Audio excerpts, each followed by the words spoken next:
कहानी की शुरुआत 5000 साल पहले दिखाते हुए होती है, जहाँ पे हम एक जालिम राजा को हुकूमत करते हुए देखते हैं। एक वो भी वक्त था जब ये शहर आजाद हुआ करता था, लेकिन अब इस जालिम राजा ने यहाँ के लोगों को अपना गुलाम बना लिया है। ये राजा यहाँ के सभी लोगों से जमीन की खुदवाई करवा रहा होता है। असल में इसको एक ऐसे मटेरियल की तलाश थी, एक ऐसी चीज की तलाश थी जो इसको जादुई ताकतें दे सकती थी, और इस वजह से ये पहले से ज्यादा ताकतवर हो जाता और इस शहर पे नहीं बल्कि पूरी दुनिया में ही हुकूमत कर सकता था। बेसिकली इस मटेरियल का नाम एटर्नियम है, जिसकी मदद से ये एक ऐसा ताज बना लेगा जिससे ये अपने अंदर सुपर हीरो वाली पावर्स को हासिल कर सकता है। यहाँ पे मामूल के मुताबिक मजदूर खुदाई कर रहे होते हैं और उसी दौरान एक मजदूर को वो एटर्नियम पत्थर मिल जाता है, जिसको वो जालिम राजा हासिल कर लेता है और बहुत जल्द ही अपना वो ताज भी बना लेता है, जिसको पहनने से उसे बहुत सी ताकतें मिलने वाली हैं। इसी बीच में हम एक छोटे लड़के को भी देखते हैं जो कि उस जालिम राजा के खिलाफ खड़ा हो जाता है। वो गाँव वालों को समझाता है कि हमें इस जुल्म से बचना चाहिए, हमें उसके आगे नहीं झुकना चाहिए। लेकिन जब जालिम राजा को पता चलता है कि ये तो मेरे खिलाफ खड़ा हो रहा है, तो वो उसे मारने का हुक्म दे देता है। और जैसे ही उसको मारा जा रहा होता है तो वो लड़का एकदम से गायब हो जाता है और एक ऐसी जगह पे आ जाता है जहाँ पे बहुत से देवता बैठे हुए थे। ये 6 गॉड्स या देवता इस बच्चे को कहते हैं कि तुमने हिम्मत की, हमें बहुत अच्छा लगा, इसलिए हम तुम्हें एक ऐसी पावर देने जा रहे हैं जिससे तुम एक लफ्ज शज़ाम बोलोगे तो तुम्हारे अंदर हम सब की पावर्स आ जाएंगी और तुम इतने ताकतवर बन जाओगे कि तुम आराम से उस जालिम राजा को हरा सकते हो। ये छोटा लड़का करता भी ऐसे है, वो शज़ाम बोलता है और बहुत ज्यादा पावरफुल बन जाता है और फौरन ही वो उस राजा के महल में आ जाता है, जहाँ पे वो अपना शैतानी ताज पहन रहा होता है कि उसके पास बहुत सी पावर्स आ जाएं। लेकिन ये छोटा लड़का जो शज़ाम बोलने के बाद अब बहुत पावरफुल बन चुका है, वो वहाँ आके तबाही मचा देता है और सबको मारने लगता है। ये इतने गुस्से में होता है कि जालिम राजा के साथ साथ वहाँ के पूरे शहर को ही तबाह कर डालता है। और यहीं से कहानी जाती है 5000 साल बाद और हम प्रेजेंट का टाइम देखते हैं। अभी के टाइम पे भी हमें वही शहर दिखाया जाता है जहाँ पर एक गैंग ने पूरे तरीके से शहर पे कब्जा किया होता है। ये लोगों पे जुल्म कर रहे हैं, लूट मार कर रहे हैं, पूरी तरह से इस शहर को कंट्रोल में कर रखा है। असल में इस गैंग का एक ही मकसद है कि उस ताज को तलाश करना, यानी कि ये उसी क्राउन, उसी ताज को तलाश कर रहे होते हैं जो आज से 5000 साल पहले उस जालिम राजा ने बनाया था। वो खुद तो मारा गया था, लेकिन उसका ताज अभी भी कहीं ना कहीं इसी शहर में ही दफन है। अब हम एक लड़की को देखते हैं जिसका नाम एड्रियाना है। वो भी इसी ताज को ही ढूंढ रही होती है। ये लड़की पुरानी चीजों को ढूंढने में काफी एक्सपर्ट है, क्योंकि ये आर्कियोलॉजिस्ट है, यानी ये वो लोग होते हैं जो जमीन की खुदाई करते हैं और हिस्ट्री की बहुत सी चीजों के बारे में काफी मालूमात भी रखते हैं। तो ये लड़की एड्रियाना एक केव में जाती है, एक गार में जाती है, जहाँ पे काफी कोशिशों के बाद इसको वो ताज मिल भी जाता है। एड्रियाना और उसके साथी इसी बात को लेके खुश हो ही रहे होते हैं, तो हमें पता चलता है कि इसी का एक साथी जिसका नाम इस्माइल है, वो उसी गैंग के साथ मिला हुआ है जिसने पूरे शहर पे कब्जा कर रखा है। तभी इस्माइल अपने साथ आए हुए एक साथी को मार देता है और अपने गैंग के दूसरे लोगों को भी उसी गार में बुला लेता है।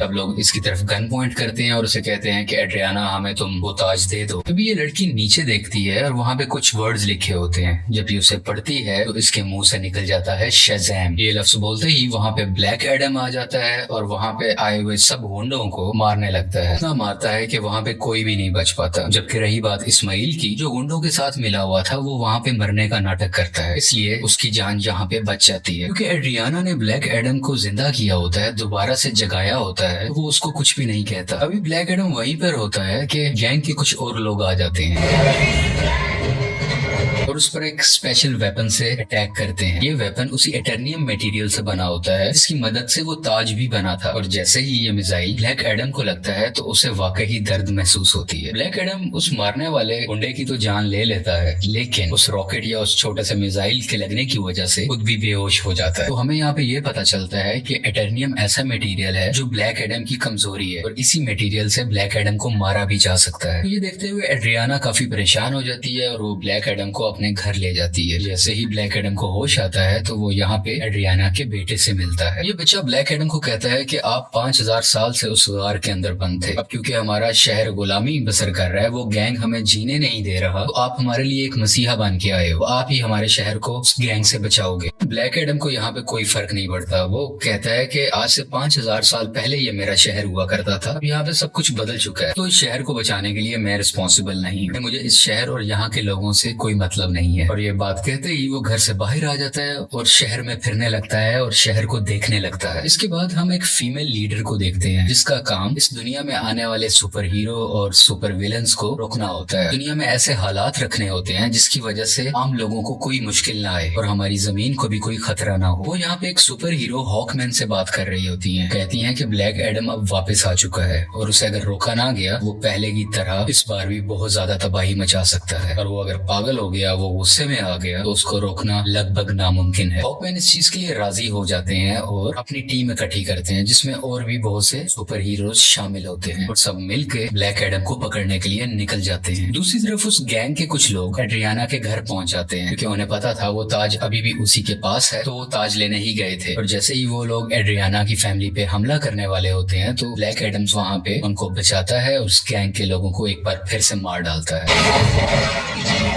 और बचे हुए कुछ लोगों से ये अभी फाइट कर ही रहा होता है। तभी उसी वक्त हॉकमैन की बनाई हुई टीम वहाँ पे आ जाती है और ये सब मिलके ब्लैक एडम से लड़ाई करने लगते हैं। लेकिन अभी भी ब्लैक एडम इन पर भारी था। वो गैंग के लोग और जस्टिस सोसाइटी की टीम दोनों मिलके भी इसका कुछ नहीं बिगाड़ पा रहे थे और आखिरकार ब्लैक एडम वहाँ से चला जाता है। ये जस्टिस सोसाइटी की टीम, जो कि हॉकमैन की बनाई हुई टीम है, वो एड्रियाना के पास आते हैं और उससे मदद मांगते हैं कि तुम हमारी हेल्प करो उसको पकड़ने में। लेकिन एड्रियाना उन्हें कहती है कि तुम तब कहाँ थे जब हम पे ये जुल्म हो रहे थे, तुम लोगों को तो मैंने पहले कभी नहीं देखा। एक ब्लैक एडम ही है जिसने हमें बचाया। जब मैं मरने वाली थी तो उसी ने ही मुझे बचाया था। जस्टिस सोसाइटी के लोग कहते हैं जिसको तुम समझ रही हो कि वो तुम्हारी हिफाजत कर रहा है, वो बहुत खतरनाक है। आज से 5000 साल पहले भी उसने हमारे इसी शहर को पूरे तरीके से तबाह कर दिया था। और बिल आखिर ये लोग एड्रियाना को राजी कर लेते हैं और इसीलिए एड्रियाना इन सबको ब्लैक एडम के पास ले जाती है ताकि सब लोग बैठ के आपस में बात कर सके, ताकि वो दोनों एक दूसरे की बातों को समझ सके और इनकी आपस की लड़ाई आपस में खत्म हो जाए। तभी दूसरी तरफ इस्माइल, जो कि एड्रियाना का साथी था, वो उसके घर में एंटर हो जाता है ताकि वो ताज वहाँ से ढूंढ सके और उसका इस्तेमाल अपने लिए कर सके। लेकिन जब उसे वो ताज नहीं मिलता तो वो गुस्से में एड्रियाना के बेटे को उठा के अपने साथ ही ले जाता है। यहाँ काफी चालाकी से इसका बेटा अपनी मदर यानी एड्रियाना को फोन कर देता है और सब कुछ बता देता है कि मुझे किडनैप कर लिया गया है, मुझे इस्माइल ने ही किडनैप किया है। सुन के ये काफी परेशान हो जाती है, इसलिए ये जस्टिस सोसाइटी और ब्लैक एडम से हेल्प मांगती है, मेरे बेटे को वापस लाने में मेरी मदद करो। और ये दोनों राजी भी हो जाते हैं और मिलकर उसके बेटे को ढूंढने लगते हैं। यहीं पर हॉकमैन उस गैंग के 2 आदमियों को पकड़ लेता है और मार के पूछने पे उसे पता चलता है कि इस्माइल कहाँ पे है।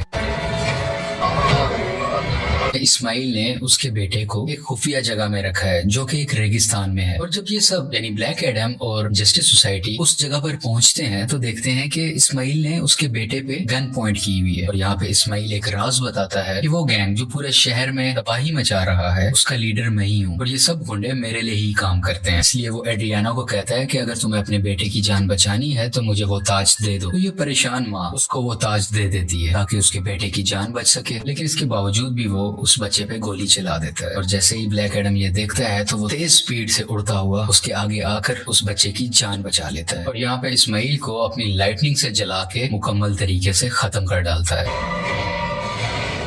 यहाँ पे ब्लैक एडम भी हॉकमैन से मिलता है और उसको एक बहुत बड़ा राज बताता है कि आज से 5000 साल पहले वो लड़का जिसने उस जालिम राजा के खिलाफ आवाज उठाई थी वो मैं नहीं था बल्कि वो मेरा बेटा था। और जब जालिम राजा मेरे बेटे को मार रहा था तो वो उसी वक्त वहीं से गायब हो गया था। इस चीज को देखते हुए जालिम राजा को बहुत गुस्सा आया क्योंकि अब वो मेरे बेटे को तो ढूंढ नहीं पा रहा था, तो उसने मुझे मेरे घर वालों को पकड़ लिया और हमें बहुत मारा पीटा। हमें इतने बुरे तरीके से मारा गया कि शायद कुछ जानवरों पे भी ऐसा सलूक नहीं करता। देखते ही देखते मेरी वाइफ वहीं पर मारी गई और मैं भी तकरीबन मरने ही वाला था। तभी मेरा बेटा मेरे पास वापस आ गया जिसके पास बहुत सी शक्तियां थी, बहुत सी पावर्स थी और उसने अपनी सारी पावर्स मुझे दे दी, यानी कि अब सारी पावर्स मेरे अंदर आ चुकी थी। अभी हम दोनों बात कर ही रहे थे तभी जालिम राजा के लोगों ने एक बार फिर से हम पे हमला कर दिया। वहाँ पे मैं तो बच गया क्योंकि मेरे पास बहुत सी पावर्स थी, लेकिन मेरा बेटा मेरी आंखों के सामने ही मारा गया। अपने बेटे को मरता हुआ देख के मैं आग बबूला हो गया, यानी मुझे बहुत गुस्सा आ गया और मैंने जालिम राजा और उसके लोगों को तो मार दिया, लेकिन वो पावर्स, वो शक्तियां मेरे काबू में नहीं रही। मैं उन्हें कंट्रोल ही नहीं कर सका और देखते ही देखते ये पूरा शहर मेरे ना चाहते हुए तबाह हो गया। मेरा ऐसा करने की वजह से उन देवताओं ने, जिन्होंने मेरे बेटे को शक्ति दी और वो शक्ति अब मेरे पास है, वो बहुत नाराज हो चुके थे कि मैंने अपनी पावर का मिस यूज किया है, मैंने अपनी पावर को कंट्रोल में नहीं रखा। इसीलिए उन्होंने मुझे उस केव में बंद कर रखा और मैं कई हजार साल तक उस केव, उस गार के अंदर बंद रहा। जब एड्रियाना ने आके नाम लिया तो मैं एक बार दोबारा से जिंदा हो गया। यहाँ पे ब्लैक एडम को अभी भी बहुत अफसोस होता है कि उसकी वजह से पहले भी बहुत ज्यादा तबाही मची और अब भी बहुत ज्यादा तबाही मची है, बहुत से लोग मारे गए। ये वो हॉकमैन को कहता है कि मैं सरेंडर करना चाहता हूँ, मैं अपनी पावर्स को खत्म करके तुम लोगों के हवाले करना चाहता हूँ ताकि मेरी वजह से किसी को कोई नुकसान ना पहुंचे। इसके बाद ब्लैक एडम शज़ैम का वर्ड बोलता है, जिससे वो वापस से अपनी एक नॉर्मल फॉर्म में आ जाता है, यानी वो एक नॉर्मल इंसान बन जाता है जिसके पास इस वक्त सुपर पावर्स नहीं है। और जब तक ये दोबारा शज़ैम नहीं बोलेगा तब तक ये वापस से ब्लैक एडम नहीं बन सकता। इसलिए ये इनसे रिक्वेस्ट भी करता है, तुम मेरे साथ कुछ ऐसा करो कि मैं दोबारा से ये वर्ड बोल ही ना सकूं। आखिरकार ब्लैक एडम को पानी के अंदर डाल दिया जाता है और उसके मुंह में एक ऐसी डिवाइस लगा दी जाती है जिस वजह से ये बोल ही ना पाए। ये एक छोटी सी जेल होती है जिसमें ब्लैक एडम को बंद कर दिया जाता है। दूसरी तरफ हमें इस्माइल को दिखाया जाता है जो कि मर चुका था और अब वो हेल के अंदर आ गया है। इस्माइल को एक बात शुरू से पता थी कि अगर वो उस ताज की ताकत को हासिल करना चाहता है तो उसका तरीका ये है कि उसको वो ताज अपने हाथ में पकड़ना होगा और उसी वक्त कोई ना कोई उसको मारे ताकि वो मर के हेल में आ जाए, यानी कि जहन्नुम में आ जाए और वो हेल के डीमन से यहाँ पे मिल सके जिनसे वो पावर हासिल कर सके। ये सारी बातें इस्माइल शुरू से ही जानता था, इसीलिए उसने ब्लैक एडम को उकसाया कि मैं जैसे ही एड्रियाना के बेटे को मारूंगा ब्लैक एडम आके उसे बचाएगा और मुझे मार डालेगा और उसी वक्त ताज भी उसके हाथ में ही था। ये सब बातें ये शुरू से जानता था और सब कुछ इसके प्लान के मुताबिक ही हो रहा था। यहाँ हेल के डीमंस इस्माइल से मिलते हैं और उसको अपनी पावर्स दे देते। पहले जैसा इंसान नहीं था, ये सबाक बन चुका होता है। इन पावर्स के साथ इस दुनिया में आ जाता है और हर तरफ तबाही मचाने लगता है। जैसे ही जस्टिस सोसाइटी को इसके बारे में पता चलता है तो वो इसके मुकाबले के लिए इसके सामने आते हैं। यहाँ पे काफी देर लड़ाई चलती रहती है, लेकिन सबाक क्योंकि बहुत ज्यादा पावरफुल था, ये सब मिल के भी उसको नहीं रोक पा रहे थे। किसी जस्टिस सोसाइटी के एक और टीम मेंबर जिनका नाम डॉक्टर फेट है, वो अपनी मल्टीपल फॉर्म्स में आते हैं, मुख्तलिफ पावर्स का इस्तेमाल करते हुए सबाक को मारने की कोशिश करते हैं, लेकिन फिर भी कामयाब नहीं होते और बहुत जल्द ये सब समझ जाते हैं कि सबाक को ब्लैक एडम के अलावा और कोई नहीं हरा सकता। इसलिए वो यहाँ पे टेलीपैथी के जरिए ब्लैक एडम से बात करने लगते हैं, को बताते हैं कि हमें तुम्हारी हेल्प की जरूरत है और ये लोग यहीं से उसकी काफी हेल्प भी करते हैं ताकि वो खुद को आजाद करवा सके। वहाँ से निकलते ही वहाँ के कुछ सोल्जर्स को मारता है,